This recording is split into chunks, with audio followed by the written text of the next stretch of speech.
Before we get to today's edition of the 5 Reasons podcast, I want to tell you about our sponsor, Greenlight Tech. Every sport needs a team, same as in business. That's why more small to mid-sized businesses in South Florida are choosing Greenlight Tech, the full-service concierge IT company that gets it right. Greenlight Tech advises, monitors, supports, and keeps your important data backed up and secure. They'll even manage your vendors. Call Greenlight Tech at 561-325-9997. That's 561-325-9997. Mention this ad and get a free assessment. Sign up and get your first month free. Greenlight Tech. Be unstoppable. Visit greenlighttek.com. And now, let's start the show.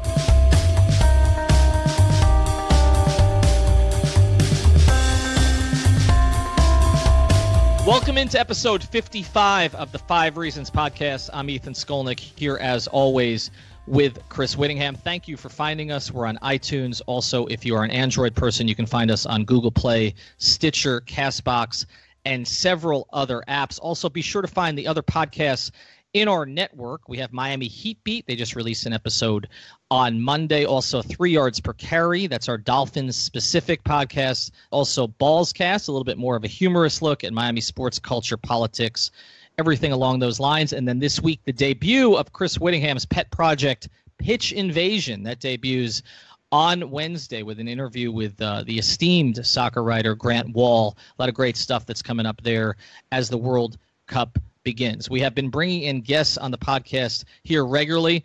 Clay, we got to Will first, so we apologize for that. We brought. That's right.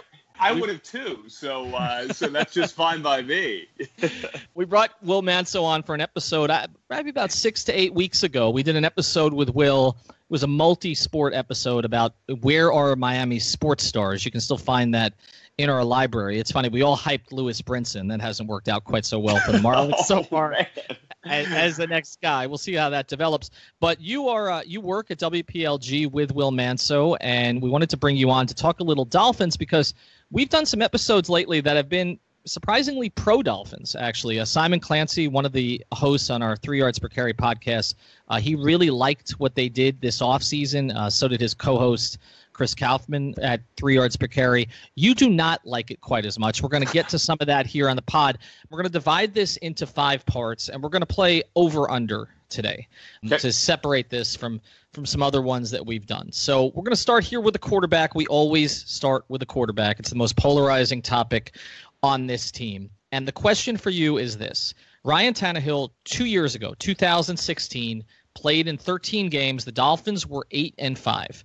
During that period of time, and we can talk about quarterback rating being a flawed stat, and it is, in part because it counts certain things twice, right? When you're talking about completion percentage and then yards per attempt, those things play into each other. And, of course, interceptions is kind of a wonky stat because a lot of interceptions are not the quarterback's fault. So it's an imperfect stat, but it's the one we have. So 2 years ago, Ryan Tannehill was 12th in the NFL in quarterback rating at 93.5. Here are the other names that were ahead of him. Matt Ryan, who obviously was the MVP that year, Tom Brady, Dak Prescott, Aaron Rodgers, Drew Brees, Sam Bradford, Kirk Cousins, Derek Carr, Andrew Luck, Marcus Mariota, and Ben Roethlisberger. So Tannehill was slightly ahead of guys like Matthew Stafford, Russell Wilson, Andy Dalton, Alex Smith, and, of course, Colin Kaepernick. Would you say that this year Ryan Tannehill will be better or worse than the 12th quarterback in the league? Quarterback rating, I would say, I'm not going to go push, so I'll probably go slightly better. But, guys, I think the important thing about that list is look at who's on there and look at where they are and then who's immediately behind them. And this is part of the issue that I have a lot with stats in general with football is a lot of the people who are speaking very loudly about how positive a lot of these moves that the Dolphins made are, a lot of it is using metrics and analytics and things that you don't necessarily know are going to translate. And we'll get into that in a little bit. But the questions I have about Tannehill are, number one, hey, we got to find out if he's going to be healthy.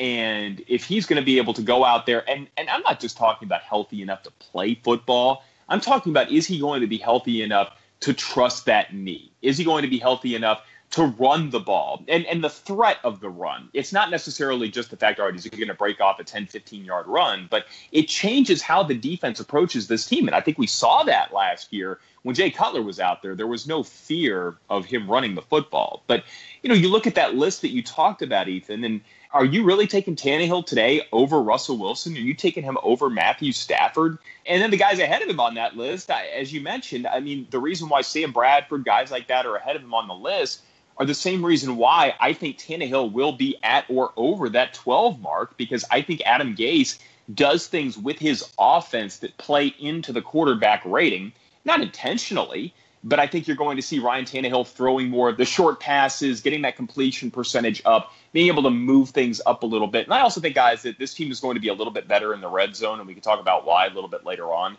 So I'll go over on that. I'll go over 12 as far as quarterback rating goes. Over meaning bad or over meaning good?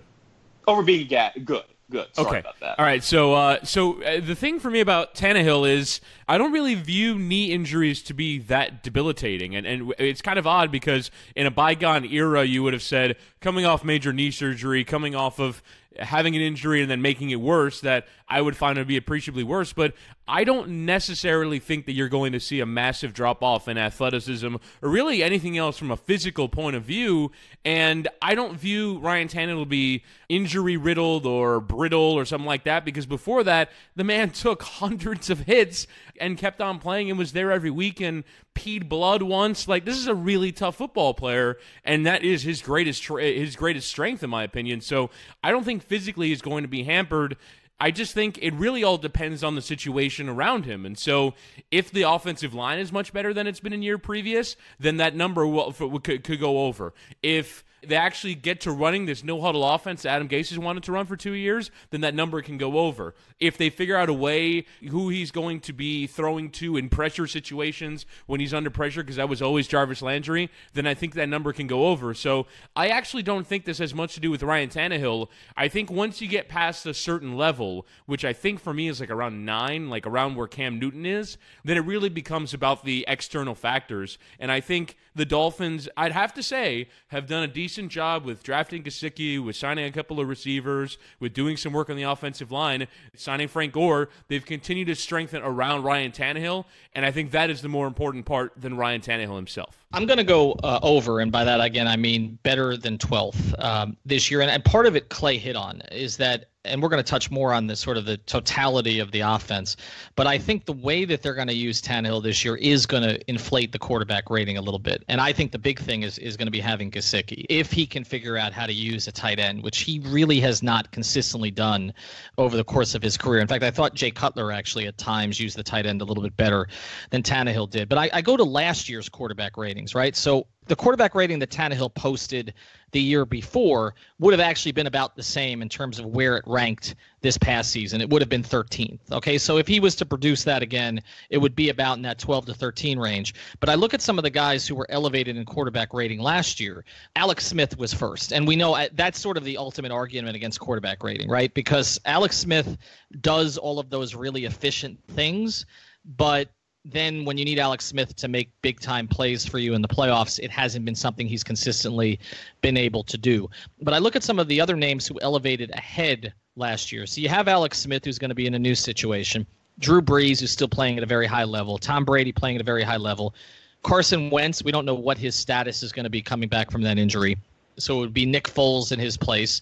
Jared Goff, who was great in his second season. Stafford was higher. Keenum's going to be in a new situation. Rodgers, you always put up there, provided that he's healthy.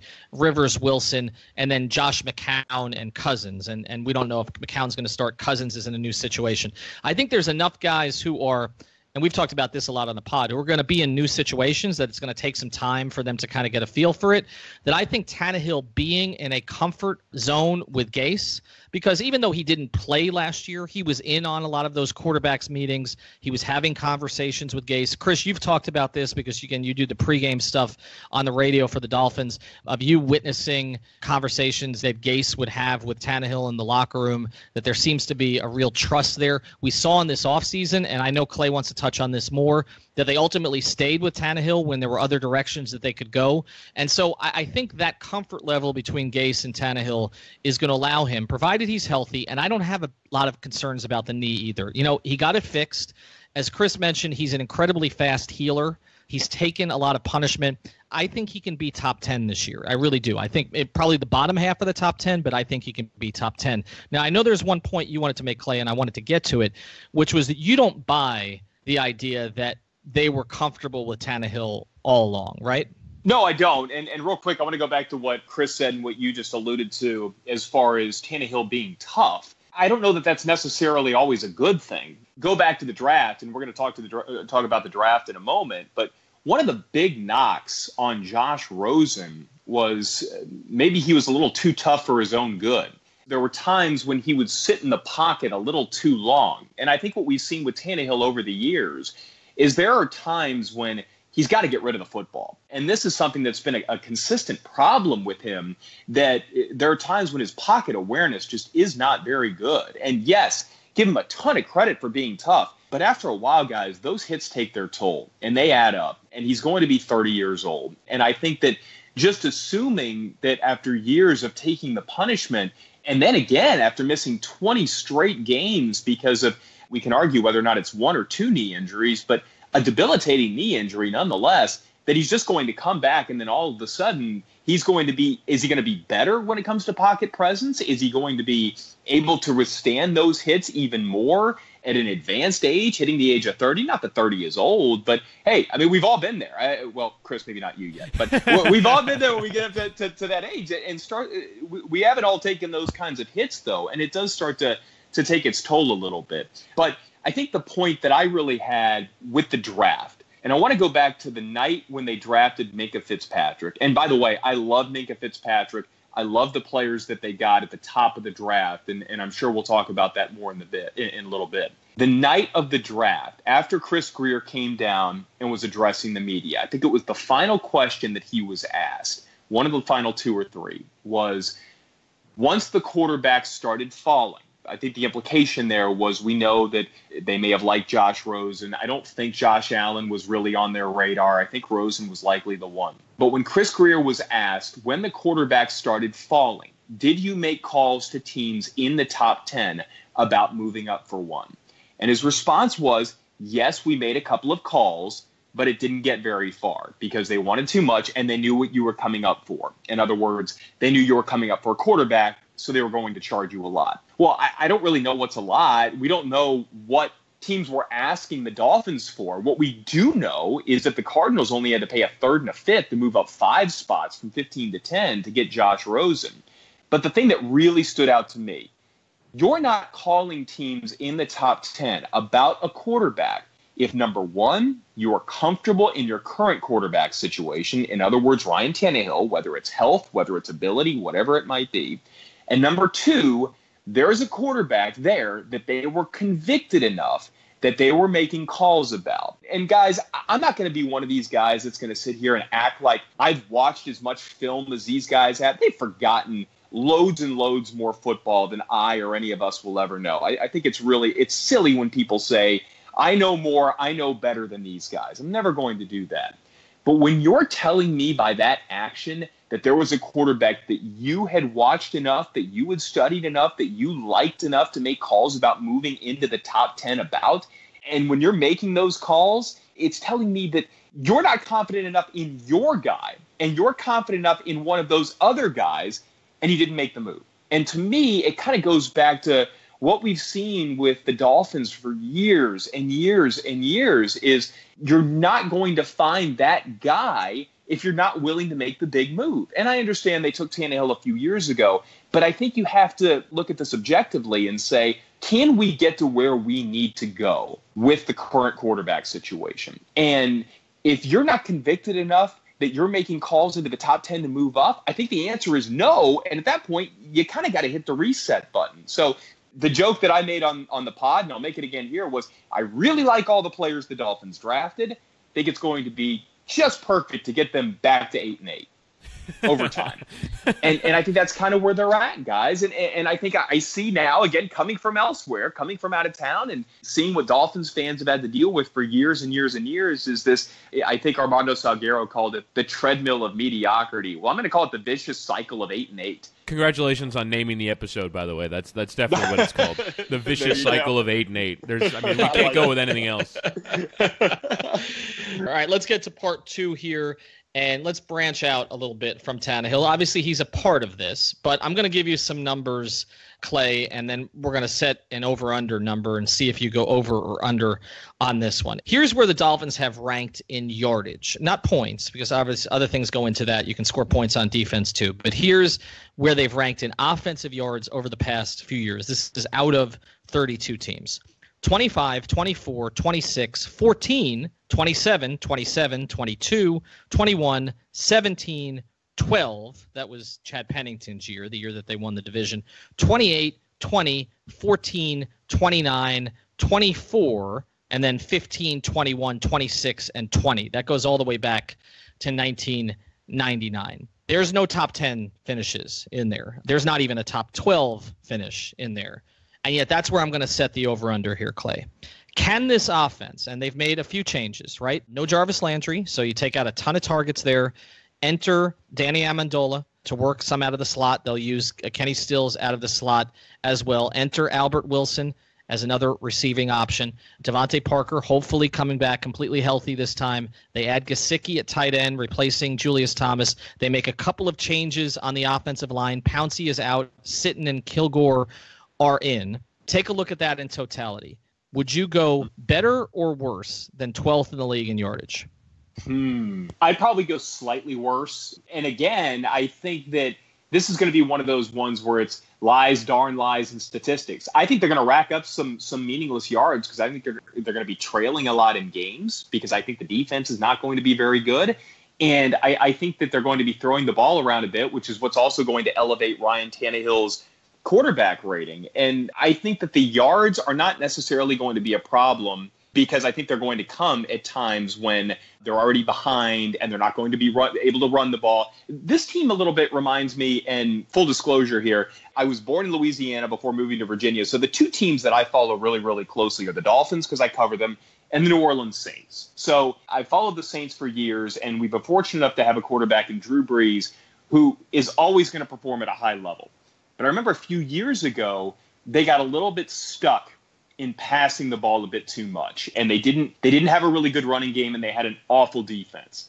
They still finished 7-9. Now, a lot of that was because of Drew Brees. Ryan Tannehill is not Drew Brees. Nobody's arguing that he is. But that team found a way to put up yardage because they were moving the ball so much when they were behind late in games. I could see a similar situation where that Saints team finished number 1 in yardage. This team could finish top 11, top 12, but I think more likely they're going to be slightly below that number, but I think they're going to be picking up some yardage in garbage time, so to speak. Oh, man, I don't want to say this because I think it can come off as revisionist history because Jay Ajayi, heading into last year, you thought you were really solid at running back, but I would say they're better this year in most offensive positions than they were last year. So obviously they were dreadful last year, so it's not really much of an improvement, but obviously at quarterback. Tight end, we don't know much about the rookies, but early sort of signs are that you feel better about these guys than you did about Julius Thomas. Certainly along the offensive line, I would say Sitton and Kilgore for Pouncey and Ted Larson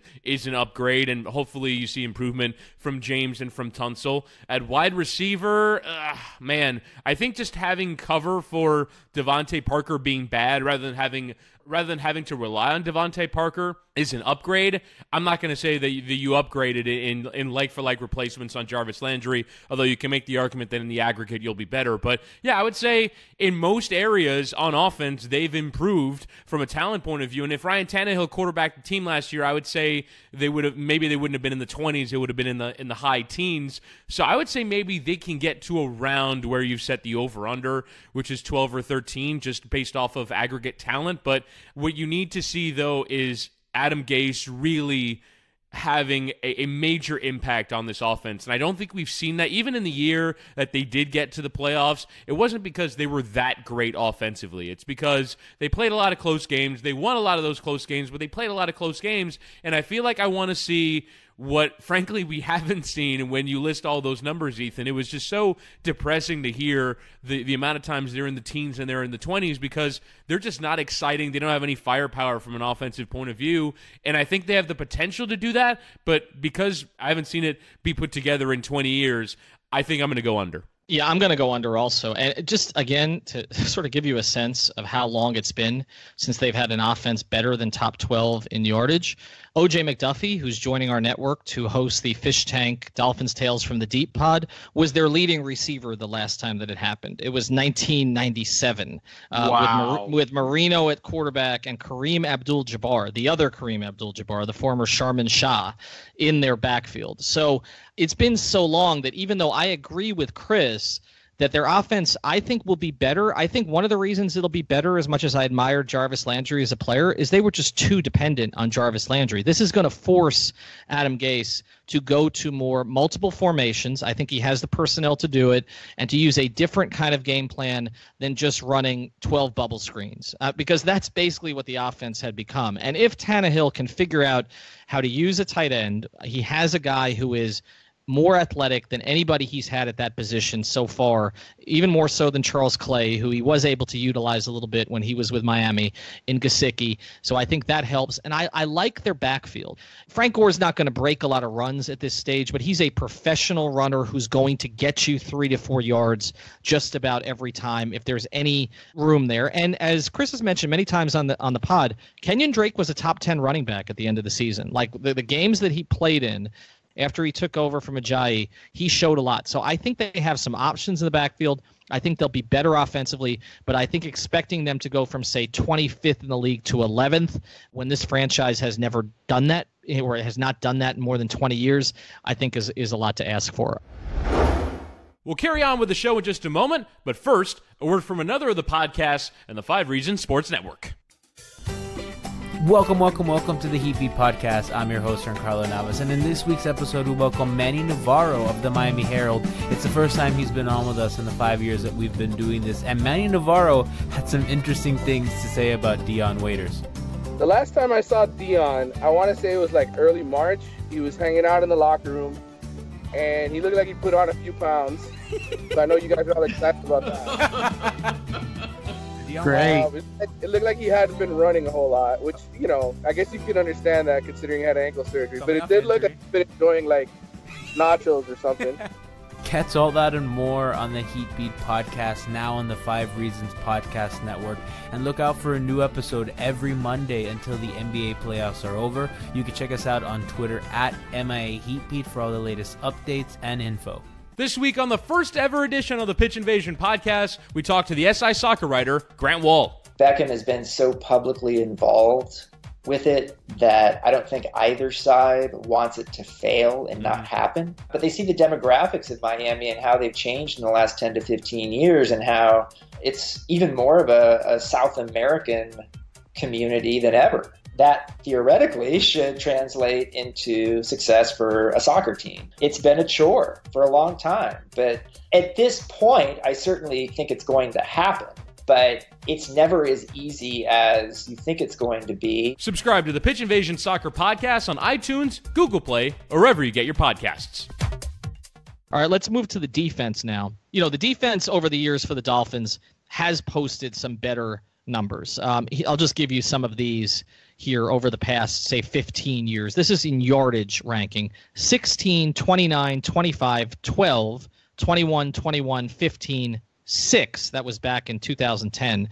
22, 15, 23, 4, 18, 8, 10. And then you go back to the years where they had Jason Taylor and Zach Thomas and Pat Surtain and Sam Madison, and they were 3, 5, 6, 5, and 3. I mean, those, if they had any kind of an offense during those days, that team might have gotten to at least an AFC Championship game and probably a Super Bowl. You take a look at what they've done here on defense. Noah Ndamukong, they obviously make some changes at the linebacker position. Lawrence Timmons didn't really work out. They add Minkah Fitzpatrick in the draft. They add Robert Quinn on the outside at defensive end in the trade. They bring back William Hayes to play inside and outside. And also, I think something that's been overlooked a little bit, they get Raekwon McMillan back after he missed his entire rookie season, and they had really high hopes for him. Top 12 defense, Clay. Better or worse? Way worse. I don't quite understand what the mindset was in building this defense. Now, I do really like, and we'll talk a little bit more about which players we like individually, but I like the safeties. But guys, you look at the defense all around, they've invested $36.5 million in defensive ends alone. $36.5 million of the salary cap in one position. And is there one player among those guys that you would say is going to be a Pro Bowler, much less an All-Pro? And I don't know where the difference makers are on this defense. I think Minkah Fitzpatrick's going to be good in time. I think Rashad Jones is the one guy that is proven on this entire team that he can be a Pro Bowler. But I don't see anything out of those $36.5 million on defensive ends alone that's telling me that you're going to have even a Pro Bowler on that list. I love what Cam Wake has done for this team over the years. But I think he's at the point in his career when you can certainly expect a bit of a downturn. And he's still been a very good pass rusher, but rush defense does go a little bit downhill when he's out there. And I think the defensive tackle situation, you get rid of a player who was a top 3 to 5 player at the position, if not better, the one player on the entire defense that consistently commanded attention. Double teams, triple teams at times. And Ndamukong Suh was still a very, very good player. And all you have to do is look at the teams that went after him in free agency. You had the New Orleans Saints, who felt like they were starting to turn a corner and they were one player away. The LA Rams, who Wade Phillips had Aaron Donald. He runs a 3-4. He didn't care. He said, this is a fantastic football player. We need to find a way to add him to our team. So you've lost the most impactful player on what was already a bad defense. Linebacker situation, I think Raekwon McMillan is going to step in, and I do think he's going to be good. But it's a what if. It's a how does he come back from the injury? How quickly does he pick things up in what's going to be his rookie year? And I like some of the moves that they've made, especially with trying to get a little bit faster in the linebacking core. But overall, it's not enough. And it's not enough to make up for what they lost. And it's not enough to make up for what was already a bad defense. And I think Xavier Howard, he showed some flashes at the end of last year. There were times where he looked great. But you still look at his year on a whole, it was really, really bad. So hopefully he is the player that he showed at the end of last year. But I think what we keep saying about the guys on defense and a lot of the guys on the offense, frankly, is if, but, if. And I think that really adds up to a lot of question marks. And on that defense in particular, I just don't see how they get better than what they had last year. Yeah, that and maybe a schematic thing is going to happen too, because really the big concern that happened last year is you just saw how slow the Dolphins were, and they never looked like creating turnovers. They never looked like creating tackles for loss. They never looked like creating any kind of big plays. It really just seemed like possession to possession, they were trying to survive. So you look at it, kind of the acquisitions, right? So on the line, they had Robert Quinn. I do think that Andre Branch contract is just such a killer when you mention the big figure that they're spending at defensive end. You bring back William Hayes. I think they're going to have looks where they play 3 and sometimes even 4 defensive ends in order to justify all the money that they're committing to that. At linebacker, they get McMillan back, but is that enough, along with Jerome Baker, to really make a difference? I'm not sure. Xavier Howard had 2 really good games where he had 2 interceptions, but I don't know if he really, on a play-in, play-out basis, is the guy that you trust. I like Fitzpatrick at the back along with Rashad Jones, but like you said, Clay, I just don't think there's enough there to really make a substantive difference. And you've rattled off the numbers. I mean, the Dolphins, even in the period of mediocrity that we long talk about of 20 years, they've had some really good defenses, but they haven't had one for a few years. And so I think it'll be probably in the 20s in terms of yardage allowed. And in terms of the major statistical categories, I don't see where they make a significant turnaround year over year. I think we're going to see progress this year in a lot of areas, but I think it's going to be uneven. Because again, you're talking about, I mean, McMillan is a rookie, right? Because I mean, he didn't play last season. Minkah Fitzpatrick, obviously a rookie. Baker's going to get a lot of snaps too. So you're talking about 3 core guys on your defense who are going to be playing for the first time. Now, there have been Dolphin teams that have had some success with that. You've got to go back to, again, the Jimmy Johnson days where Zach Thomas beat out Jack Del Rio in camp, right, and was the starting middle linebacker from the very beginning. And Jason Taylor got a starting job in 1997, and Pat Surtain, in 1998, and Sam Madison, after beat out Terrell Buckley in 1997. So it has happened where you've had multiple rookies or second-year players play on an effective defense, and those were very effective defenses. But I think it's going to take some time. The 10-6, and I think that plays into a lot of this, which we're going to cover in these last two parts here. But the 10-6 was a bit of a mirage, right? Because if you look deeper into their numbers were not very good that year. They were 17th in points for, 18th in points allowed. They had a minus 17 point differential, and yet they were 10-6 because they won a lot of tight games, some of them against bad teams. They had a couple of signature wins in there, the Pittsburgh game, but not a ton of those. And so I think we got a little bit too excited about what they did 2 years ago. I think we're getting a little too negative about what happened last season, but we'll touch on that next. But I think all three of us are in agreement they will not have a top 12 defense this year. So let's get to part 4 and answer this question, Clay. How many top 12 players do they have at a particular position? And I'm going to set the over-under here at 1.5. Now, that's not enough because you need to have a lot of blue-chip players to be able to have a successful team. You need to have at least 5 or 6 or 7 guys who are blue-chip players to be able to contend for a Super Bowl. I'm going to set it at 1.5. Am I setting it too low or too high? No, I'm going under. And I'm taking Rashad Jones, and that's it. And part of the reason I was thinking about this the other night when we were talking about what to discuss on the podcast. And as I mentioned, I do follow the Saints pretty closely as kind of the team that your heart has and the team that your head has, right? Well, when I was thinking about the Saints in this past year's team, who are the players that you would consider maybe top 12, but the guys that you think are going to be good, that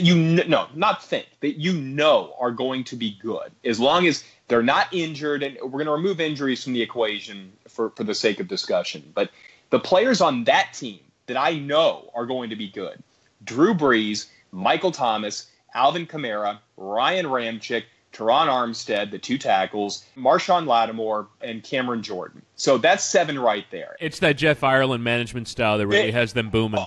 Man, I'll tell you what, man, that's part of the discussion that I've gotten into so many debates with people on social media about that are so anti-Ireland. I'm like, look, he doesn't have the same role with the Saints. He is the head of scouting. His drafting has been really good. They're running the entire organization that was clearly a problem down here. But those are 8 players that I picked out. I know Rashad Jones, barring injury, is going to be good. Everywhere else for me on this team, guys, is a question mark. I think Minkah Fitzpatrick is going to be good. I'm with Ethan. I think Mike Gesicki is going to be a really good pro. I think he's exactly what you're looking for in today's NFL. I don't care that he supposedly can't block. There are a lot of guys out there that play tight end that can't block. Can he catch the football? He can catch the football really well. So I think there are some guys who will be good in time. I know Rashad Jones is going to be good. I don't know that anybody else on this team is going to be top 12 in 2018. I think I agree. I think Rashad Jones is definitely that guy. I would say it's safety. Maybe if Robert Quinn has a renaissance year playing in a new scheme, then he can be there, which is funny because we just talked about the defense not having enough talent. Xavier Howard have to be like literally that New England game every week in order for him to reach that point. From an offensive point of view, man, maybe Laramie Tunsil makes a leap in another year. Man. I don't think they have anybody. I mean, we did say that Ryan Tannehill could be in that conversation, but I don't think he is. So I'm going to agree with Clay. I'm going to say that the Dolphins don't have any spectacular talents. And while, Ethan, you did say that there is a need for blue-chip players, I do think that the one area that the Dolphins got better at this year is I think they're going to play less calamities, snap in, snap out, than they have in the last few years. There have been just guys, and I really do think football can be considered a weakling sport. I've heard this talked about as it relates to soccer, where you basically, there was a book called Soccernomics that sort of basically analyzed that very often games come down to who is your worst player on the field, and when you pass him the ball, is he going to do something good with it? And I feel like the Dolphins the last few years have been that kind of team. It's about who's their worst player on the field, because when Bill Belichick lines up against you, he's going to find the worst player on the field, and I feel like the Dolphins got better at the worst player on the field position. I don't think that they're really going to have as many true and utter disasters, but on the opposite end, to answer the question, they won't also have top-end talents either. I'm going to go over, guys, and I'm going to do that with a caveat. I don't know who the second and third guys are going to be, but I think, but I think there are enough options. I'm going to agree with you on Rashad Jones. If he's healthy, he's a top 12 safety in the league at his particular position. So we're going to put him there. I don't think you can put Cam Wake there at this stage. I think he was, but I don't think you can put him there at this stage. But I think from this collection of guys, I think there will be one or two. I think you look. I wouldn't say any of the receivers, because I've given up on Devontae Parker becoming that. I thought he could be, but I don't think he's going to be now. So I would look at this collection of guys. I think Gesicki, as a rookie, has a chance to be a top 12 tight end as a pass catcher. I really do. The way that they're going to use him, his athletic skill set, I think there's a real chance for him there. I think there's a chance for Kenyon Drake. We see the running backs turn over every year. That's one of the funny things about fantasy football, is everybody goes out and drafts the same running backs that were great the year before, and that list always changes. And I think what we saw from Kenyon Drake at the end of last year gives me, and also with a guy like Frank Gore, is one of the most solid pros you can find, tutoring him, I think there's a chance for him. I think there's a chance for Laramie Tunsil in his second full year at that position. Might not happen this year, but I think it's ultimately going to happen. I think it's going to happen eventually for Minkah Fitzpatrick. Does it happen this year? Maybe not, but I think there's a chance, and I think there's a chance for McMillan also, and I would give an outside chance to Robert Quinn. I don't think so based on what we've seen the past couple of years, but there's a shot. So I think from that group, I think there will be at least one. Maybe not three or four, but I think there will be at least one to add to Rashad Jones that I will go over on this one. And that gets to the last part of the pod. Going to go a little quicker with this because we've covered a lot of stuff. The over-under in Vegas right now at most of the sports books is 6. It was 5.5 at some of the ones I checked a couple weeks ago. Seems to be inching closer to 6 at some of the sports books. Now, last year, they had the Dolphins at 7.5 as the over-under on the futures in Vegas. And I may or may not have lit fire to $100 betting the over on that. I think a lot of, but Chris, I think a lot of people did, right? Yeah. Because they were coming off a 10-win season. But again, you looked at the point differential, and 7.5 was about what. And by the way, I got myself excited when they got to 6 and 8 before the Buffalo and it was the 2 Buffalo games and the Chiefs game. They were sitting at 6 and 7 at that point. Like I thought, well, maybe there's a chance. I was the only one who was rooting for them to go 8 and 8 at that point. And you're always rooting for them to go 2 and 14, not because you don't like them, but because you want them to finally reset and get a high draft pick. So it's at 6 right now. I'm going to start this time. I'm going over. Now, not by a lot. Again, I think this is probably a 7 and 9 team. I think it could be 8 and 8. I'm looking at the schedule, Clay, and I don't like playing the schedule game so much because we don't know who's going to be good and who's not going to be good from the very start. But there's nothing in terms of a road trip or anything on this schedule that seems all that daunting to me. They don't play a ton of night games, obviously, because they've only got one on the schedule right now, a Thursday night game at Houston. But then they get some time off before they play. They play the Jets at home. After that, they do have a 1 o'clock game at home in September against Tennessee and another one against Oakland. Those tend to be advantageous for the Dolphins to play those 1 o'clock games at home, even though Steve Ross hated them before they fixed the stadium.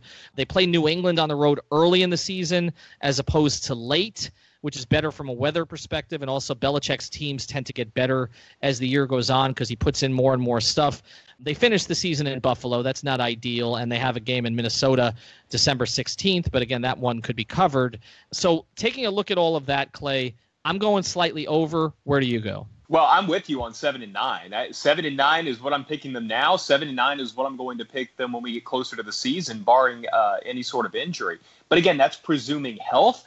That's presuming that some of this clicks, some of this works. And I think the ceiling for this team is probably like 8 wins. And I think that's kind of the difference that where I see this team versus what I think a lot of some of the more optimistic Dolphins fans and analysts that have come on have seen this team is I think there's a huge talent disparity right here between the Dolphins and a lot of the better teams in the NFL. I think that Adam Gase is a really good offensive mind. I think he's a good coach, and I think he's going to find a way to win some of those closer games like they did a couple of years ago. But I think a couple of years ago, like you said, that was a mirage. And I think ultimately that may not necessarily be a good thing if you're trying to build a championship contending team, because it's going to mask a lot of deficiencies. So I'm going slightly over, but that's presuming health. And I ain't going to burn $100 bill. I ain't going to burn $1 on that. But that's what I'm saying as far as if they're healthy, they're going to get 7-9, ceiling 8-8. But it wouldn't surprise me at all if it's 6 or fewer. It's a good thing I'm not going to Vegas this summer for my brother's bachelor party again, because I think I might burn $100. So I think I'm going to say, man, because I'm a believer in a lot of these sort of computer simulations, and ESPN ranked the Dolphins 32nd in their power rankings, and the Action Network predicted the Dolphins for 3.8 wins in their 10,000 simulations of the season. So the national consensus seems to be that this is a bad, with a capital B, football team.